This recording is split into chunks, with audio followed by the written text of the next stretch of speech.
কোরবানি মন চাইলে দেয়, দেয় দেয় না যে এমন না, কিন্তু ঠিক যতজনের উপরে ফরজ হইল, ওয়াজিব হইল, অতজন দেয় কিনা এটা হলো দেখার বিষয়। যার ভাল লাগছে হইতে দেয়, যার ভাল লাগছে না হইতে দেয়, এটা তো কোনো কথা। এই ঘরের মধ্যে আপনার ছেলেও রোজগার, ছেলের ঘরের নাতি এই তো রোজগার, হের কাছেও জমা টাকা আছে, সে ঢাকা চাকরি করে মনে করেন নাতি, এখন তার কাছে আপনার ৮০,০০০ ১ লাখ টাকা তার কাছে আলগা জমা আছে। হ্যাঁ, তো ঈদের দিন যদি ওই টাকাটা তার কাছে থাকে, তার মালিকানা দিন কোরবানির ঈদের ৩ দিন, তো তার উপরেও তো কোরবানি ওয়াজিব, নিঃসন্দেহে ওয়াজিব।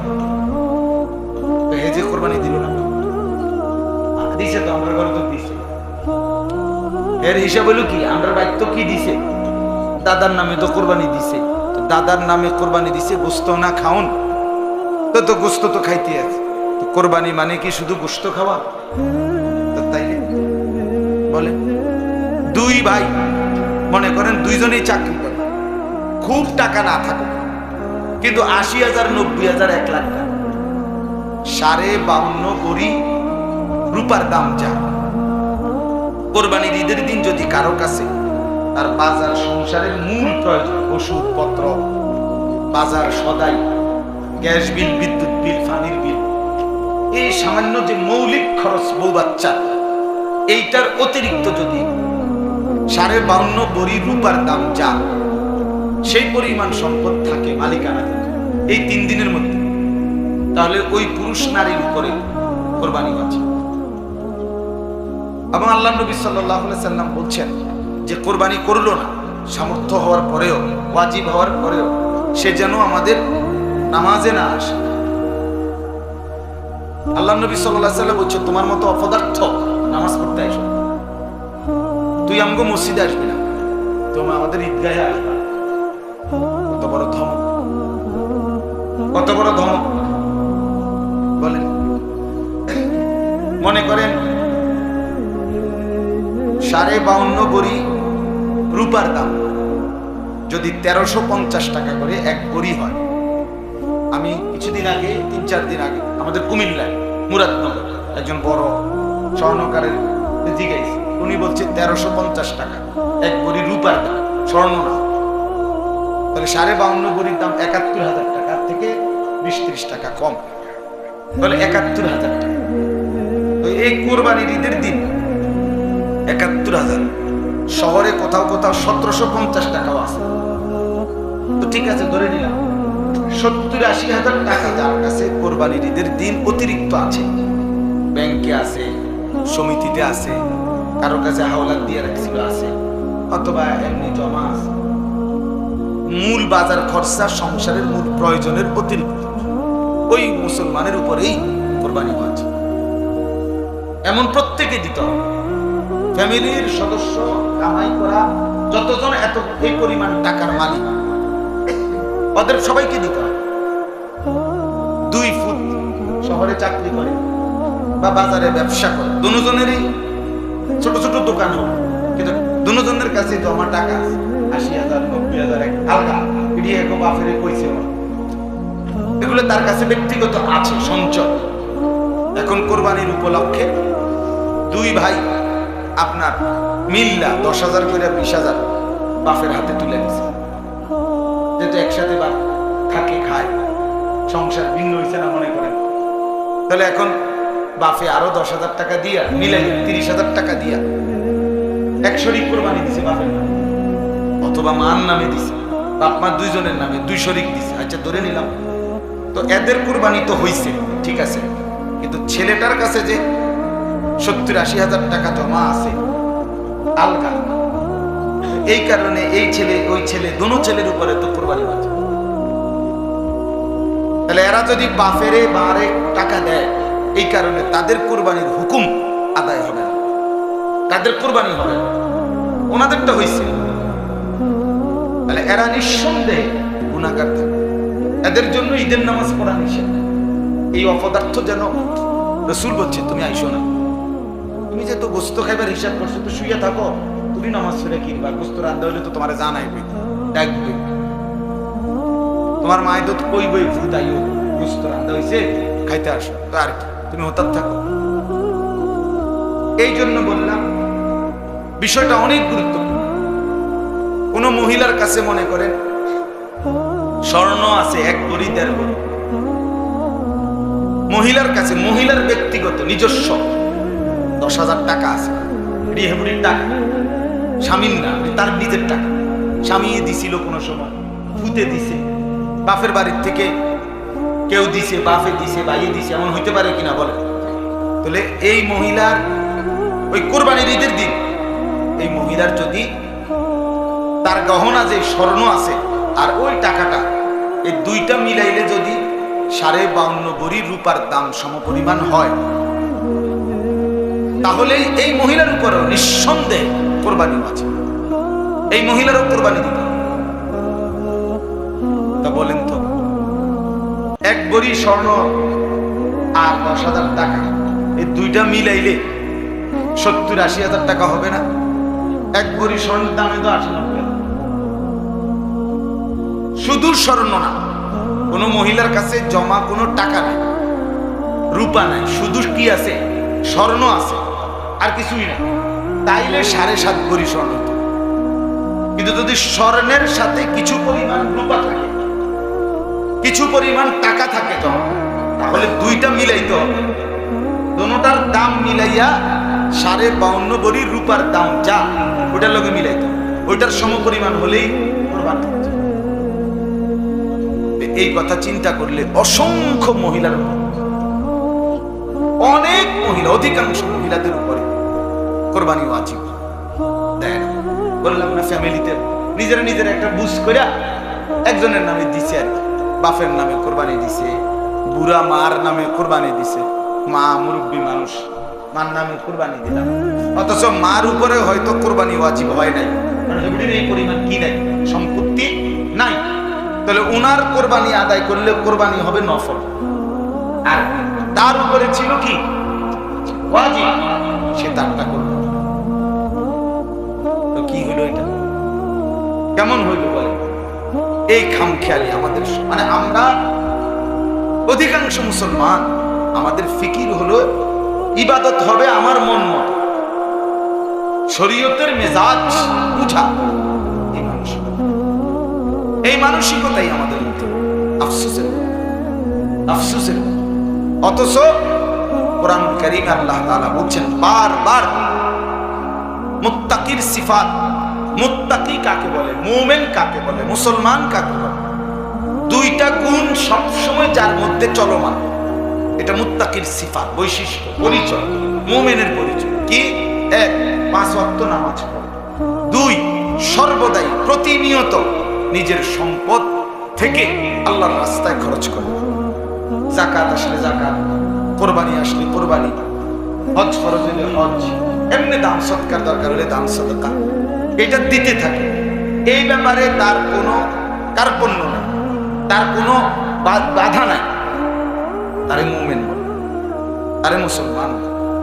এই জন্য কোরআন কারীমে আল্লাহ তাআলা, আপনারাও শুনছেন ওয়াজে, যে আল্লাহ তাআলা যত জায়গায় নামাজের কথা বলছেন, তত জায়গায় যাকাতের কথা, সম্পদ ব্যয়ের কথা, মিম্মা রাযাকনাহুম ইউনফিকুন বলছেন। তার মানে নামাজ এবং যাকাত, নামাজ এবং সম্পদ ব্যয়, এই দুইটা একসাথে চলবে, এই দুইটা একসাথে।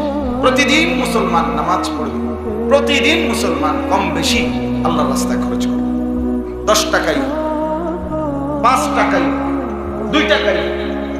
নবী সাল্লাল্লাহু আলাইহি সাল্লাম বলেছে ইত্তাকুন নার ওয়ালাউ বিশিক্কি তামরা, জাহান্নামের আগুন থেকে নিজেকে বাঁচাও আল্লাহর রাস্তায় দান করে, কিছু নাই প্রয়োজনে ওয়ালাউ বিতামারাতিন, একটা খেজুর দিয়ে হলেও, ছোট্ট একটা খেজুর দিয়ে হলেও নিজেকে জাহান্নাম থেকে বাঁচাও। এরপরে নবী সাল্লাল্লাহু আলাইহি সাল্লাম বলেন ফাইল্লাম তাজিদ, খেজুরও নাই, ফাবিশিক্কি তামরা, তাহলে খেজুরের যে ভিতরে আটি দানাটা, খেজুরের দানা আছে না একটা, এই পরিমাণ কিছু দিয়ে হলেও দান করে জাহান্নাম থেকে বাঁচাও। তাহলে কি বুঝায়? ছোট হোক, একটা চকলেট হোক, একটা বুটের দানাই হোক, এটা আল্লাহর রাস্তায় কাউকে দাও, একজন অভাবীকে রাসূলুল্লাহ সাল্লাল্লাহু আলাইহি ওয়াসাল্লাম মুসলমান মানে না। হাদিসের মধ্যে আছে ঈদের দিন রাসূলুল্লাহ সাল্লাল্লাহু আলাইহি ওয়াসাল্লাম ঈদের দিন খুতবা দিছে সাহাবীদের সামনে। দিতে গিয়ে তিনবার বলছে তাসাদ্দাকু তাসাদ্দাকু তাসাদ্দাকু, তোমরা আল্লাহর রাস্তায় সাদাকা করো, সাদাকা করো, সাদাকা করো। ঈদের দিনও বলছে। হাদিস আছে রাসূলুল্লাহ সাল্লাল্লাহু আলাইহি ওয়াসাল্লাম ঈদের দিন মহিলাদেরকে আলাদা গিয়া পর্দার আড়ালে মহিলারা ওখানে কাছে গিয়ে মহিলাদেরকে নবীজি সাল্লাল্লাহু আলাইহি ওয়াসাল্লাম বললেন, ইয়া মা'শারান নিসা তাসাদ্দাকনা, হে মুসলিম নারীগণ আল্লাহর রাস্তায় সাদাকা করো। ঈদের দিন পর্যন্ত গুরুত্ব দিয়েছে। এবং গিয়ে বলার পরে হাদিসে স্পষ্ট আছে, সাহাবী বলতেছেন মহিলারা তখন নিজেদের কানের দুল গলা কান থেকে খুলে ওই যে দান উঠাচ্ছে যে রুমালে ওখানে দিয়ে দিছে, দিয়ে সব একসাথে করে গোলাইয়া হযরত বেলালের কাছে পৌঁছায় দিয়েছে। সুবহানাল্লাহ, স্পষ্ট এবারে বুখারী মুসলিম। তাইলে বিষয়টা কতটা গুরুত্বপূর্ণ। মুসলমান অর্থ ব্যয় করা আমাদের মধ্যে মানসিকতা। এই 10টা টাকা, 100টা টাকা, 500টা টাকা একটা মসজিদ মাদ্রাসার জন্য বাহির করতে গিয়ে একজন আলগা হুজুর দাওয়াত দল লাগে যে হুজুর আমলের দায়িত্ব হলো শুধু কালেকশন। এবারে 1.5 ঘন্টা ওয়াজ কইরা কাউসালি কইরা কত ভাবে 7 সমুদ্র 13 নদী ঘুরাইয়া গাড়াইয়া তাইয়া কাটিয়া বহু কিছু কইয়া আল্লাহু আকবার বেটার থাম ভাইয়া ভাইয়া পড়ে এবারে থেকে 100 টাকা এমন আশ্চর্য। অথচ মুসলমান সে স্বাভাবিকভাবে মুসলমান মানেই সে স্বাভাবিকভাবেই নামাজ পড়বে, স্বাভাবিকভাবেই আল্লাহর রাস্তায় খরচ করবে। এটা একবারে স্বাভাবিক গুণ তার। আচ্ছা আপনারা বলেন তাহাজ্জুদ নামাজ কখন পড়ে জানেননি কেউ?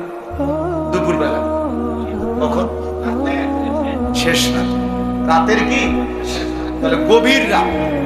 এই গভীর রাতে তাহাজ্জুদ যখন নামাজ, এই নামাজটার কথা কোরআনুল কারীমে যেই জায়গায় আল্লাহ বলছে যে রাত গভীরের তাহাজ্জুদ নামাজের ফজিলত, ওইখানেও ওই নামাজটার কথা বলবার সময়ও ওইটার লগে মানে ওই রাত গভীরের তাহাজ্জুদের নামাজের সময় কইছে যে তাহাজ্জুদও পড়ে আমার বান্দা এবং আমার রাস্তায় তার সম্পদ থেকে খরচ করে। চিন্তা করে আমি ওই দূরে কখনো মাহফিলে গেলে সিলেট বা আর কত দূরে তো রাত্রে আসলে রাতের 1টা 2টা 2:30 বাজে 3টা বাজে অনেক সময় ওই বিভিন্ন জায়গায় টোল দিতে হয়। টোল ব্রিজের টোল আছে না, টোলের জন্য তো গাড়ি সিরিয়াল ধরে, ওইখানে একটু জ্যাম থাকে ছোট্ট।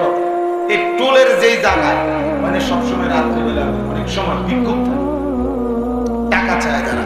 তা আমি প্রায় সময় এই আয়াত এটা মনে হইলে এটা মনে কইরা ওই সময় রাতে 2:30 3টা বাজে টাকা আমি বলি যে মানে সাথে কেউ থাকলে যে এটার উদ্দেশ্য হইলো ওই যে আল্লাহ যে বলছে রাত গভীরেও বান্দা আমার সম্পদ থেকে কি করে খরচ করে। তো এটা বুঝাইলাম আর কি। তো আল্লাহ তাআলা চায় মুসলমান মাত্র তার 2টা সিফাত কি কমন, এটা তার একদম জেনারেল গুণ, সাধারণ স্বাভাবিক গুণ।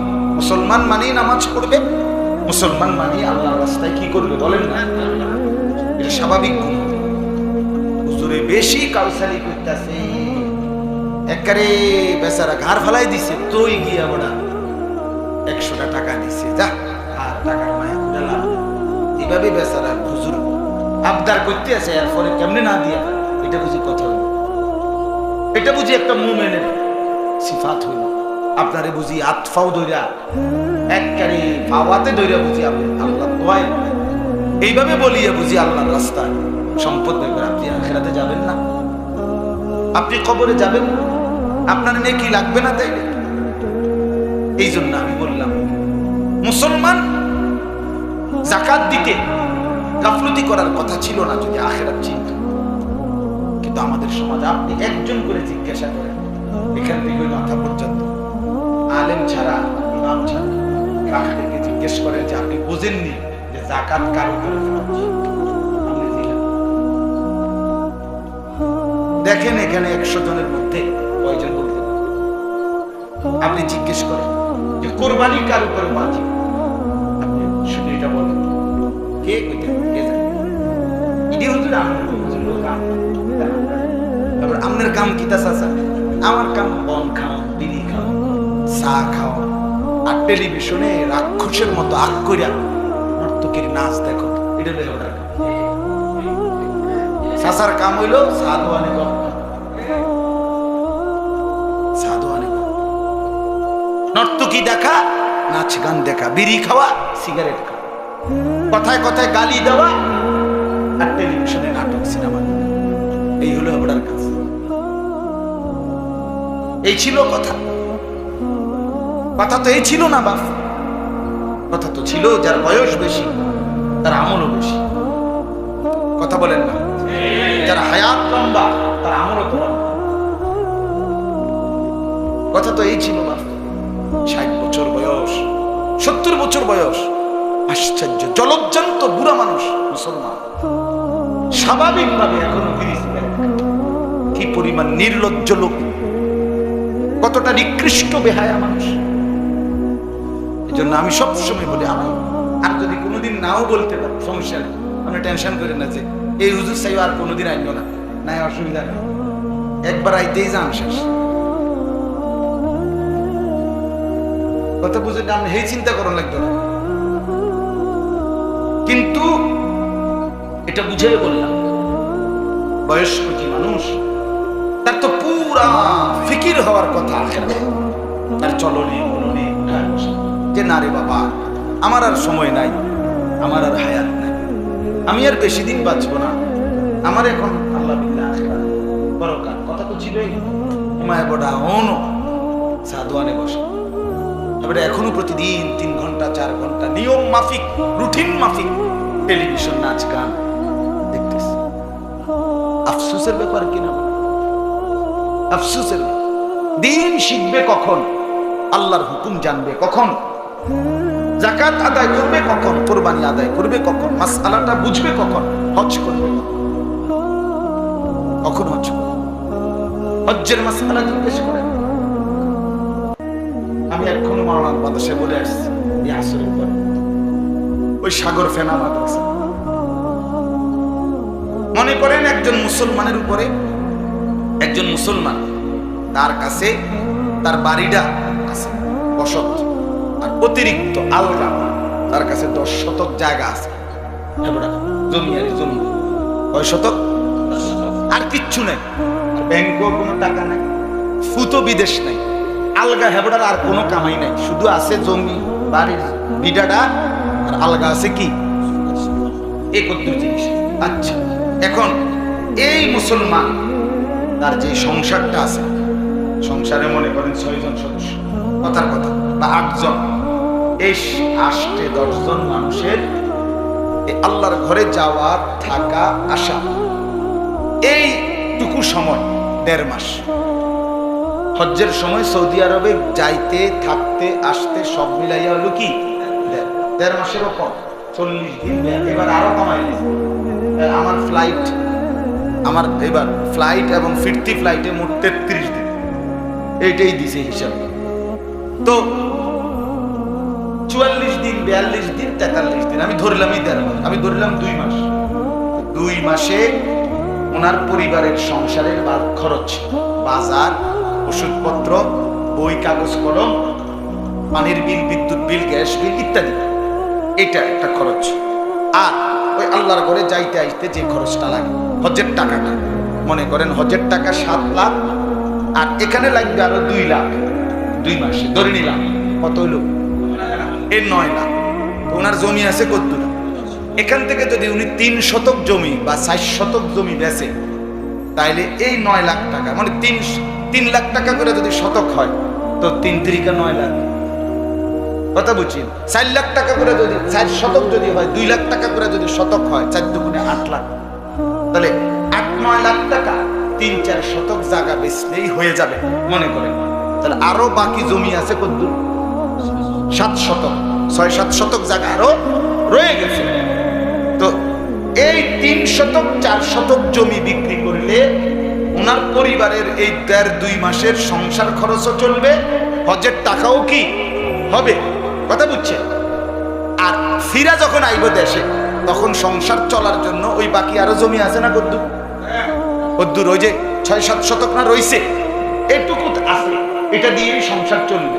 তাহলে আর যদি কিছু না থাকে, ফুট বিদেশ, ব্যাংকের টাকা, ফসলের অন্য কোনো জমি আর কিচ্ছু নাই, শুধু এটুকু যে যেদুর জমি থাকলে তার কিছু অংশ বিক্রি করলে হজের টাকা, সংসারের বাজার খরচের টাকা হয়ে যায় এবং বাকিটুকু দিয়া পরে আইসা চলা যাবে।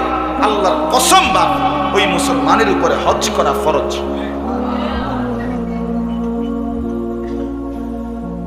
এখন বলেন এটা হিসাব করে কি পরিমাণ মুসলমানের উপরে হজ? কই আদায়কারী কোথায়? ওনারা জিজ্ঞাসা করেন আপনি চাচা হজ করবেন না? হুজুর এখনো তো 2টা ছেলে বিদেশ পাঠানো বাকি, মাইয়া বিয়ে দিছি 2 জন, ছোট মাইয়া বাইতে একখান ঘর ধরছি, দোতলার কামটা পুরা শেষ করতে পারতেছি না, টানা আছে, এই কারণে যেতে হায় না।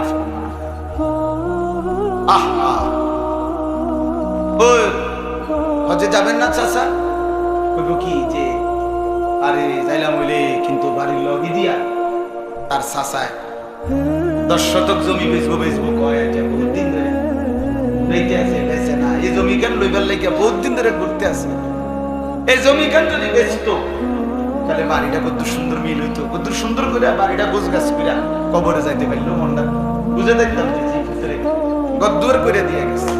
বাহ কি সুখের আলাপ! ছেলেকে বিদেশ পাঠাইলে, মেয়েকে বিয়ে দিতে পারলে, হ্যাঁ বাড়িতে বিল্ডিং করলে, জমি কিনলে, কবরের আযাব মাফ, এটা নিশ্চিত তো? কথা বলেন না? হাসরের ময়দানে মুক্তি নিশ্চিত তো? রাসূলুল্লাহ সাল্লাল্লাহু আলাইহি ওয়াসাল্লাম বলেন, যেই মুসলমানের উপরে হজ ফরজ ছিল অথচ হজ ফরজ হওয়ার পরেও আদায় না করে, চাচারা আপনাদেরকে বলি মিয়া, হজ ফরজ ছিল কিন্তু আদায় করে নাই, মরে গেছে, খোদার কসম নবী বলছে যে তুই হয় ইহুদি হইয়া মর, নাহলে খ্রিস্টান হইয়া মর, তুই মুসলমান হইয়া মরলি না, তুই বেঈমান, তুই বেঈমান বেটা। ফালিয়ামুত ইনশাআ বিজ্ঞান বা ইনশাআ ইহুদি হইয়া মর। নবী সুপারিশ করব কারে? ইমানদারের না সুপারিশ করব? ইহুদিরে। হ্যাঁ আলাপ করে জিলেপি কন্যা সুপারিশ, সুপারিশ কি জিলেপি কন্যা নাকি? সুপারিশ কি বিরিয়ানির ফোকলা দিয়া? জীবনে মোট কত পোটলা বিরিয়ানি খেয়েছেন উম্মত, এই হিসেবে সুপারিশ? খিচুড়ির ট্যাক্সি দিয়ে আর সুপারিশ না? বলেন ইনসাফের কথা বলেন।